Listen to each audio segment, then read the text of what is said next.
12 science chapter number 12 આજે આપણે વાત કરીશું ઔષધમાં જૈવ તકનીકીનું પ્રયોજન।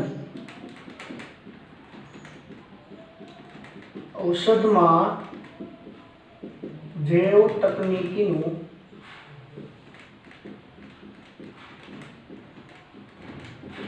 પ્રયોજન। જોઈએ ઔષધની અંદર જૈવ તકનીકીનું પ્રયોજન આપને કેવી રીતે મદદ કરે છે, તો કે પુનઃસંયોજિત ડીએનએ ટેકનોલોજી પદ્ધતિનો સ્વાસ્થ્ય સુરક્ષાના ક્ષેત્રમાં અત્યધિક પ્રભાવ પડ્યો।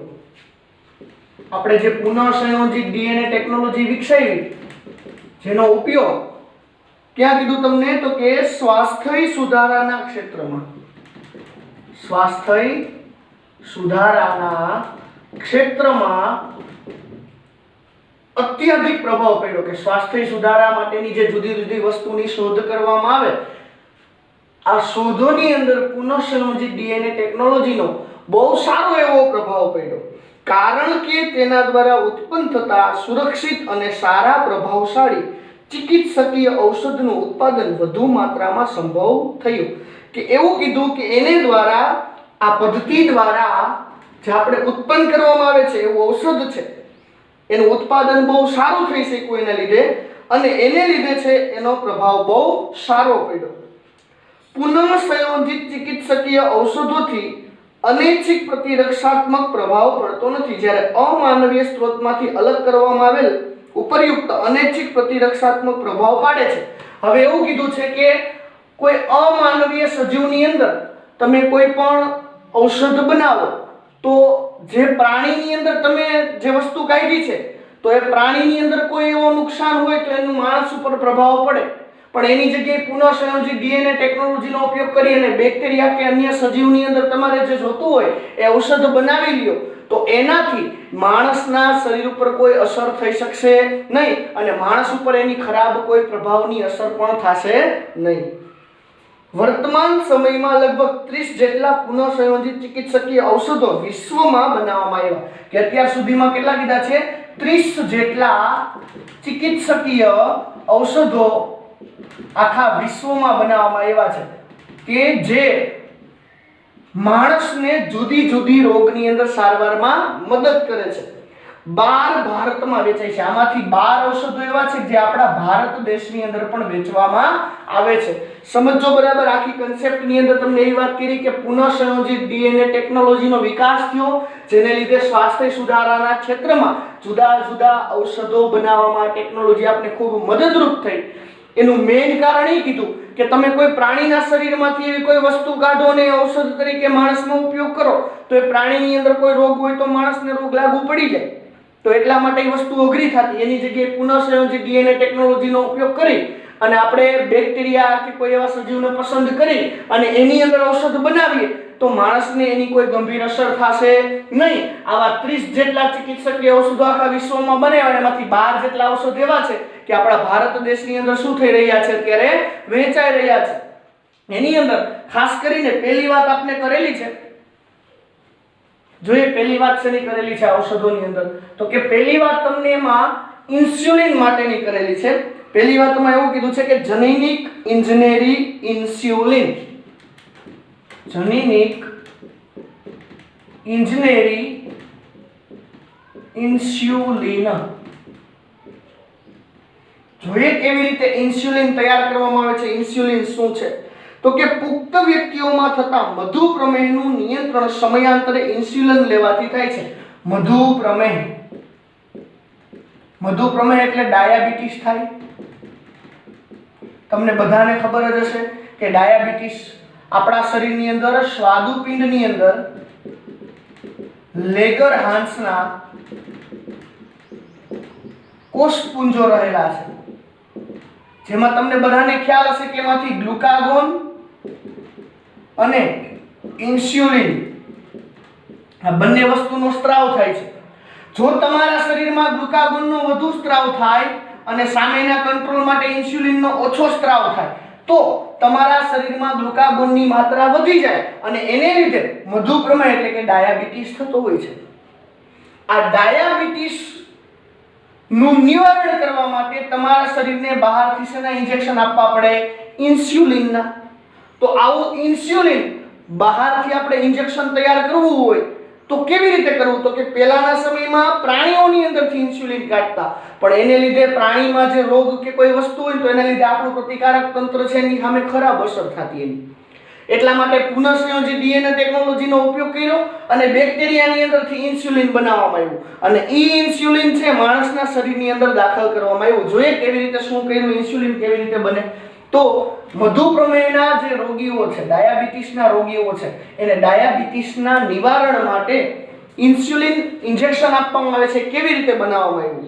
તો અહીંયા તમને એવું કીધું છે કે જો માનવ ઇન્સ્યુલિન પર્યાપ્ત માત્રામાં ઉપલબ્ધ ન હોય તો મધુપ્રમેહ રોગી શું કરશે તેના પર વિચાર કરવાથી આપણે એ વાતનો સ્વીકાર કરીશું કે આપણે અન્ય પ્રાણીઓમાંથી ઇન્સ્યુલિન અલગ તારવીને ઉપયોગમાં લેવું પડશે. તમને અહીંયા પહેલી વાત એવી કીધી કે ડાયાબિટીસ ના દર્દીને આપણે શું આપવું પડે છે? ઇન્સ્યુલિન. પણ એનું શરીર પર્યાપ્ત માત્રામાં ઇન્સ્યુલિન નથી બનાવતું, તો આ ઇન્સ્યુલિન એને ક્યાંથી આપવાનું? તો કે અન્ય પ્રાણીના શરીરમાંથી અલગ કરી ઇન્સ્યુલિનનું ઇન્જેક્શન ભરી ઇન્સ્યુલિન કોને આપવાનું? તો કે ડાયાબિટીસના દર્દીને. બરોબર છે? પહેલા એવું કરવામાં આવતું. તેના પર વિચાર કરવાથી આપણે એ વાતનો સ્વીકાર કરશું કે આપણે અન્ય પ્રાણીમાંથી ઇન્સ્યુલિન અલગ તારવીને ઉપયોગમાં લેવું પડશે. શું અન્ય પ્રાણીમાંથી અલગ કરેલ ઇન્સ્યુલિન એ માનવ શરીરમાં આવતા ઇન્સ્યુલિન જેવું જ અસરકારક છે? બીજો પ્રશ્ન તમને એવો પૂછ્યો છે કે અન્ય પ્રાણીમાંથી આપણે જે ઇન્સ્યુલિન કાઢ્યું એ ઇન્સ્યુલિન માણસનું જે ઇન્સ્યુલિન બને એની જે અસર કરે છે એના જેવી જ અસર કરી શકતું હોય છે?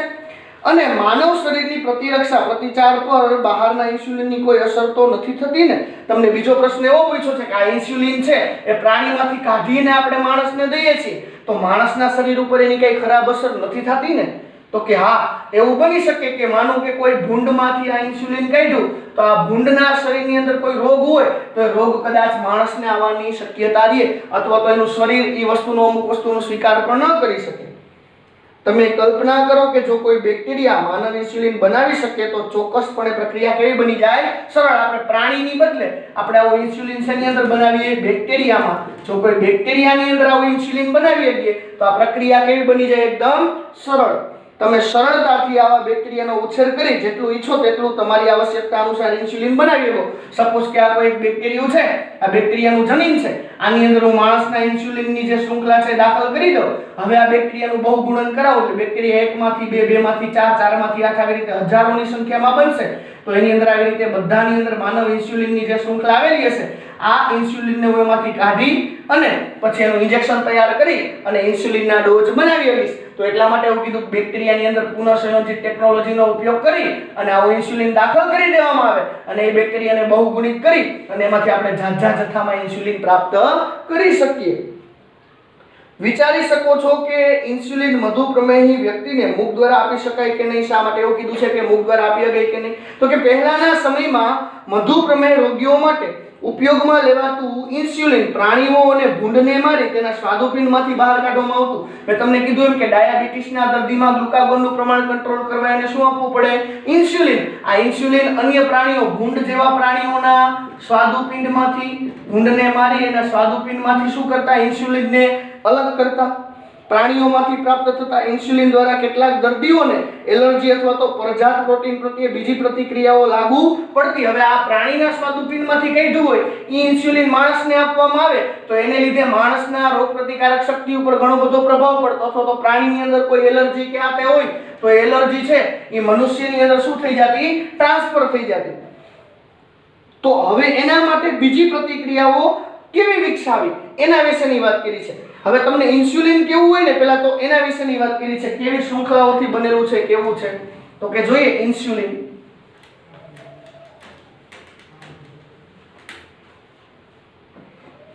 ઇન્સ્યુલિન બે નાની પોલીપેપ્ટાઇડ શૃંખલાનું બનેલું છે. ઇન્સ્યુલિન શેનું બનેલું છે? બે પોલીપેપ્ટાઇડ શૃંખલાનું. પ્રોટીનની બનેલી શૃંખલાને પોલીપેપ્ટાઇડ શૃંખલા કહેવાય. આવી બે નાની નાની પોલીપેપ્ટાઇડ શૃંખલાથી શું બને છે? ઇન્સ્યુલિન. શૃંખલા A અને શૃંખલા B. કઈ બે શૃંખલાઓ કીધી છે?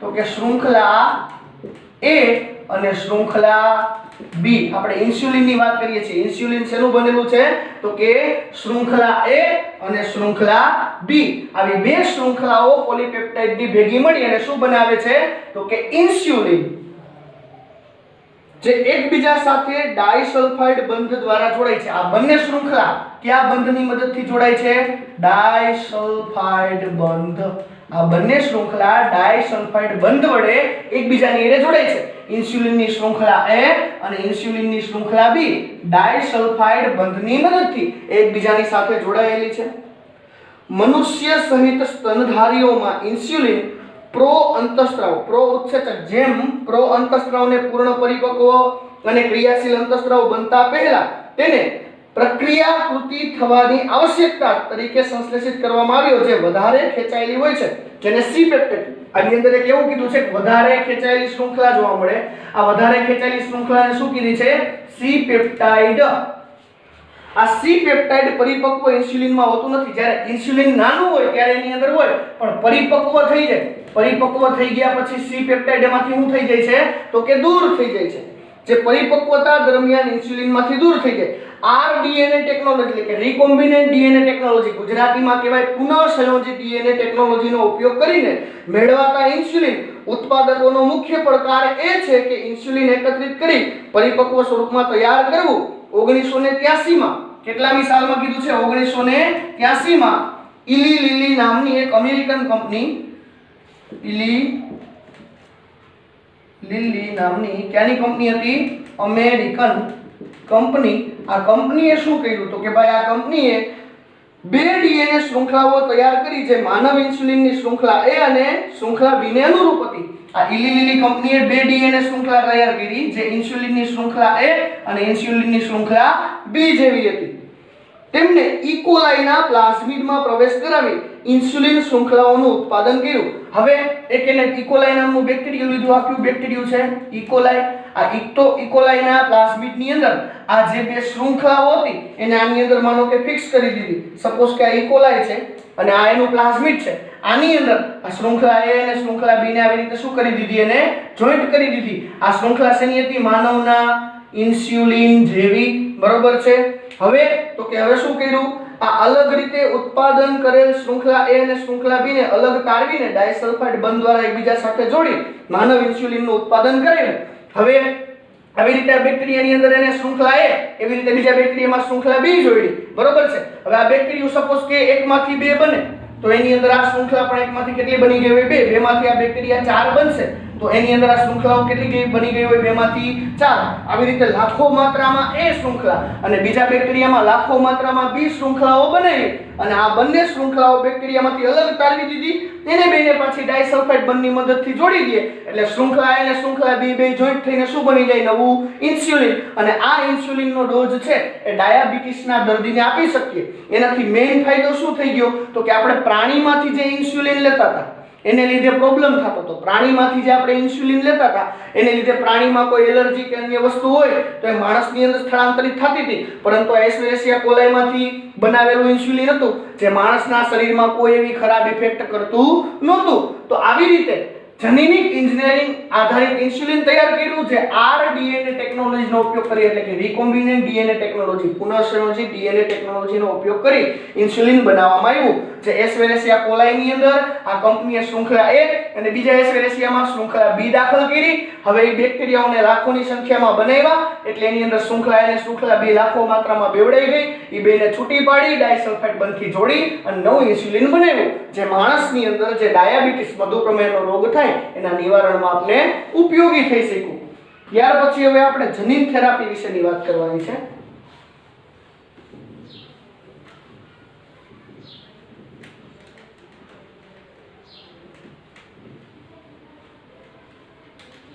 બીજી વાત કરેલી છે આપણે જનીન થેરાપી જોઈએ જનીન થેરાપી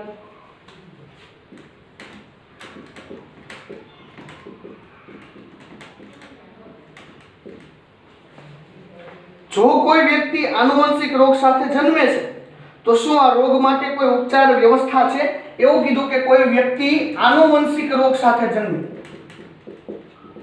તો આનો ઉપચાર શક્ય છે તમને પ્રશ્ન પૂછ્યો છે કે કોઈ આનુવંશિક રોગ આનુવંશિક રોગ એટલે કે આગળની પેઢીમાંથી નવી પેઢીમાં ટ્રાન્સફર થયો આવા રોગ સાથે કોઈ બાળક જન્મ્યું તેનો ઉપચાર શક્ય છે કે નહીં? તો કે જનીન થેરાપી આવો જ એક પ્રયાસ છે, આનુવંશિક રોગને દૂર કરવા માટેનો એક પ્રયાસ. એ પ્રયાસને આપણે શું કહીએ છીએ? જનીન થેરાપી. કે આગળની પેઢીમાંથી રોગ આવ્યો, એ રોગને દૂર કરવા માટેનો એક પ્રયાસ કરવામાં આવ્યો. આ પ્રયાસને શું કીધું છે? જનીન થેરાપી. જનીન થેરાપીમાં એ પદ્ધતિઓ સમાવિષ્ટ છે જેનાથી કોઈ બાળક કે ભ્રૂણમાં નિદાન કરવામાં આવેલ જનીન ક્ષતિઓનો સુધારો કરવામાં આવે. આની અંદર એવું કીધું છે કે કોઈ બાળક અથવા તો ભ્રૂણની અંદર કોઈ જનીનની અંદર ક્ષતિ છે તો આ જનીનની ક્ષતિનો શું કરી શકાય? સુધારો. જનીન ક્ષતિ જે છે, જનીનની અંદર કોઈ ભૂલ રહેલી છે તો એનો સુધારો કરવા માટેનો જે પ્રયાસ છે એ પ્રયાસને આપણે શું કહીએ છીએ? જનીન થેરાપી. જેમાં રોગની સારવાર માટે જનીનોને વ્યક્તિના કોષમાં અથવા તો પેશીઓમાં પ્રવેશ કરાવવામાં આવે છે. આ જનીનોને સુધારવા માટે એવું કીધું છે કે જનીનોને વ્યક્તિના કોષમાં રોગની સારવાર કરવા માટે શું કરવામાં આવે છે? તો કે વ્યક્તિના કોષમાં અથવા તો પેશીમાં વિશિષ્ટ જનીનને શું કરવાના છે? દાખલ કરવાના છે. અને જેથી કરીને જનીનને આ જે ક્ષતિ છે એનાથી થતો રોગ છે એ રોગની અંદર તમને શું મળી શકે? સારવાર મળી શકે. જનીનિક ખામીની સારવારમાં વ્યક્તિ અથવા તો ભ્રૂણમાં સામાન્ય જનીનનો પ્રવેશ કરવામાં આવે છે જે નિષ્ક્રિય જનીનની ક્ષતિપૂર્તિ કરીને તેના કાર્યને શું કરે છે? સંપન્ન કરે છે. કે જે વ્યક્તિના કોષ અથવા તો પેશીમાં જે જનીન દાખલ કરવામાં આવતું હોય એ જનીન કેવું છે? તો કે સામાન્ય જનીન છે. અને આ સામાન્ય જનીન શું કરશે? તો કે નિષ્ક્રિય જનીન જે છે એને લીધે જે જનીન નિષ્ક્રિય હતું અને એને લીધે જે ક્ષતિ થતી હતી એ ક્ષતિને આ સામાન્ય જનીન શું કરશે? તો કે આ ક્ષતિને દૂર કરશે અને વ્યક્તિ છે રેગ્યુલર થઈ શકશે. એનું જે કાર્ય છે આ જનીનનું જેને લીધે અટકી ગયેલું હતું એ કાર્ય શું થઈ શકશે? પૂર્ણ થઈ શકશે. તો કે જોઈએ આવો પ્રયોગ કેવી રીતે ને ક્યાં થયો અને કેવી રીતે કરવામાં આવ્યો તો શેના ઉપચાર માટે?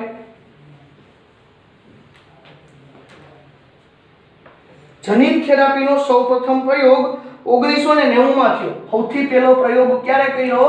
1990 માં. એક 4 વર્ષની છોકરીમાં કેની ઉપર પ્રયોગ કરવામાં આવ્યો હતો? 4 વર્ષની છોકરી ઉપર આ પ્રયોગ કરવામાં આવ્યો હતો.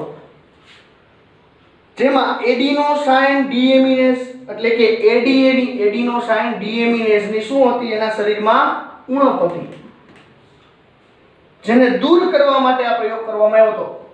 આ પ્રયોગ 1990 ની અંદર 4 વર્ષની છોકરીની અંદર એડીએ બરોબર નહોતું બનતું અને એની ઉણપ હતી. આ ઉણપને દૂર કરવા માટે એના જનીન સુધારા માટે આ પ્રયોગ કર્યો હતો. આ ઉત્સેચક રોગ પ્રતિકારકતામાં અતિ આવશ્યક છે. એડીએ ઉત્સેચક એવો છે કે જે આપણી રોગ પ્રતિકારકતા માટે જરૂરી છે. આપણા શરીરની રોગ પ્રતિકારક શક્તિ એટલે કે રોગ સામે લડવાની શક્તિ છે એના માટે કોની જરૂર પડે છે? એડીએની. આ સમસ્યા એડિનોસાઇન ડીએમિનેઝ માટે જવાબદાર જનીનના લોપ થવાથી થાય છે. આવી સમસ્યા હુકામ થાય તો કે એડીએ બનાવતું જે જનીન હતું આ જનીનનો આ છોકરીની અંદર શું હતો? લોપ હતો. આપણા શરીરની અંદર આ જનીન આવેલું હોય એ જનીન એડીએ બનાવે અને એડીએ આપણી રોગ પ્રતિકારક શક્તિમાં શું કરે છે? આપને મદદ. પણ આ 4 વર્ષની જે છોકરી હતી આ છોકરીની અંદર આવા જનીનનો લોપ હતો. આવું જનીન નહોતું એટલે એની અંદર એડીએ નહોતું બની શકતું. કેટલાક બાળકોમાં એડીએનો ઉપચાર અસ્થિ મજ્જા પ્રત્યારોપણ દ્વારા કરવામાં આવે છે. એવું કીધું છે કે કેટલાક બાળકોની અંદર આ એડીએનો ઉપચાર કેવી રીતે કરવામાં આવે છે? અસ્થિ મજ્જા પ્રત્યારોપણ. અસ્થિ મજ્જા પ્રત્યારોપણ પદ્ધતિની મદદથી એડીએનો ઉપચાર કરવામાં આવતો હોય છે. જ્યારે બીજી વાત એવી કરેલી છે કે કેટલાકમાં ઉત્સેચક રિપ્લેસમેન્ટ થેરાપી દ્વારા, બીજી પદ્ધતિ કીધી છે ઉત્સેચક રિપ્લેસમેન્ટ થેરાપીની મદદથી આનો ઉપચાર કરવામાં આવે છે. એડીએ માટેનું જનીન લોપ થયેલું છે, એના શરીરમાં એડીએ નથી બનતો તો એની સારવાર કરવા માટે કેટલાક બાળકની અંદર અસ્થિ મજ્જા પ્રત્યારોપણ દ્વારા અથવા તો કેટલાકમાં ઉત્સેચકીય રિપ્લેસમેન્ટ થેરાપીનો ઉપયોગ કરી અને એડીએ માટેનું જનીન વિકસાવી અને એડીએની ઉણપ દૂર કરવામાં આવે છે. એની અંદર શું કરવામાં આવે તો કે જેમાં સિરીઝ દ્વારા રોગીને સક્રિય એડીએ આપવામાં આવે છે. હવે આ વ્યક્તિની અંદર એડીએની ઉણપ છે તો એ વ્યક્તિને એડીએ આપવા માટે શું કરવામાં આવે છે તો કે સિરીઝ સિરીઝ એટલે કે સોયની મદદથી શું કરવામાં આવે છે? એ વ્યક્તિના શરીરમાં સક્રિય એડીએ શું કરે છે? દાખલ કરે છે. ઇન્જેક્શન ભરી અને સોયની મદદથી સક્રિય એડીએ આપવામાં આવે છે. ઉપરયુક્ત બંને ક્રિયાઓમાં એ મર્યાદા છે કે તે બંને સંપૂર્ણપણે રોગનાશક નથી. આ સ્વાભાવિક છે. આમાં મર્યાદા શું રહી? તો કે આમાં મર્યાદા એ રહી કે સંપૂર્ણ રોગનાશક નથી. દાખલા તરીકે તમે એક વખત ઇન્જેક્શન આપ્યું તો અમુક સમય સુધી એના શરીરમાં એડીએ રહ્યું, ફરી સમય પૂરો થઈ જતા એડીએ એના શરીરમાં ઘટી જાય તો તમારે ફરી પાછું સિરીઝ દ્વારા શું કરવું પડશે? એડી આપવું પડશે. એટલે કે કાયમી આ ઈલાજ એનો શક્ય નથી. જનીન થેરાપીમાં સર્વપ્રથમ રોગીના રુધિરમાંથી લસિકા કોષને બહાર કાઢ્યા. હવે એનો કાયમી ઈલાજ કરવા માટે શું કર્યું? આટલું સમજાણો પેલા બધાને. આ પ્રયોગ છોકરી ઉપર કર્યો તો હવે આપણે જે ભણવા જઈ રહ્યા છીએ પ્રયોગ આ બે પત્તીની અંદર તમને એવું કીધું કે એમાં હે ને સિરીઝની મદદથી તમે એડીએ દાખલ કરો ને તો એ ટૂંક ટાઈમ રહે, કાયમ માટે શરીરમાં લોંગ ટાઈમ રહેતું નથી. તો તમારે વારંવાર પાછું આ રોગને મટાડવા માટે એને સક્રિય એડી આપવું પડે. તો એનો કાયમી ઈલાજ બનાવવા માટે શું કર્યું? તો કે એનો કાયમી ઈલાજ કરવા માટે જો તમને શું કીધું છે ને, કાયમી ઈલાજ કરવા માટે તમને એવું કીધું એને કે રુધિરમાંથી લસિકા કોષોને બહાર કાઢી તેનું સંવર્ધન કરવામાં આવ્યું. સર્વપ્રથમ રુધિરમાંથી શું કાઢ્યા? તો કે ભાઈ લસિકા કોષો. અને આ લસિકા કોષોનું શું કર્યું? તો કે સંવર્ધન કર્યું. પછી સક્રિય એડીએ સીડીએને રિટ્રોવાયરસ વાહકનો લસિકા કોષમાં પ્રવેશ કરાવ્યો. હવે એવું કીધું કે એડીએ એવું કીધું છે સીડીએન નો શેમાં પ્રવેશ? કોની મદદથી? તો કે રિટ્રોવાયરસને વાહક તરીકે વાપરો અને એને વાહક તરીકે ઉપયોગ કરી અને સીડીએનએ નો લસિકા કોષમાં શું કર્યો? પ્રવેશ કરાવ્યો. જે અંતમાં દર્દીના શરીરમાં પુનઃ દાખલ કરવામાં આવે છે. લસિકા કોષમાં પ્રવેશ કરાવીને એવું કીધું શરીરના દર્દી જે છે એના શરીરમાં એને પુનઃ દાખલ કર્યો. આમ છતાં આ કોષ અમર હોતા નથી, આ કોષ કાયમી માટે અમર થઈ જતા નથી. આથી જીનેટિકલી એન્જિનિયરિંગ દ્વારા લસિકા કોષને સમયાંતરે દર્દીના શરીરમાં દાખલ કરવાની જરૂર પડે છે. હવે જો તમારા એક લસિકા કોષમાં સીડીએનએ દાખલ કરી દીધું માનો કે, અને એ ડીએનએ માટે છે એ ઉત્પાદન માટે જરૂરી બની ગયું, પણ એ કાયમી અવર નથી, એટલે અમુક સમય પછી પાછા લસિકા કોષો દાખલ કરવા પડશે. આમ છતાં મજ્જાકીય કોષોમાંથી અલગ કરવામાં આવેલા એડીએને ઉત્પન્ન કરતા જનીનોનો પ્રારંભિક ગુણીય અવસ્થાના કોષોમાં જ પ્રવેશ કરવામાં આવે છે. હવે કાયમી ઈલાજ કરવા માટે હું કીધું તો કે મજાકીય જે કોષોમાંથી અલગ કર્યા હતા ને એડીએ ઉત્પન્ન કરતા જનીનોને, એને ક્યાં દાખલ કરી દઈએ? ભ્રૂણીય અવસ્થાના કોષોમાં.